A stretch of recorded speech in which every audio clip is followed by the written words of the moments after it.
أمطار وعواصف رعدية تتشكل فوق سماء الجزائر خلال نهاية الأسبوع وبداية من الأسبوع المقبل حسب المرصد الأوروبي والأمريكي للتوقعات. فإن الحالة الجوية قد تتغير خلال الزوال والظهيرة فوق المرتفعات الجبلية، وقد تعطي بعض السحب الركامية أمطار وعواصف رعدية قوية جدا بالبيض بالمشرية، كذلك بجلفة وآفلو وأغواط، وأجواء مستقرة بورقلة وغرداية وأدرار وتامن راس والإليزي. خلال يوم الخميس بإذن الله أمطار وعواصف رعدية متوقعة بتيارة بجلفة والمشرية وبسكرة، وأجواء مستقرة بجنوب الواحات وجنوب الصحراء.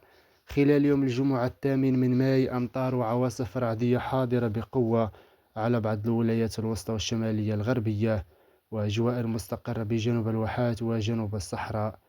خلال يوم الجمعة ويوم السبت أمطار وعواصف رعدية حاضرة بقوة على بعض الولايات الوسطى والشمالية الغربية.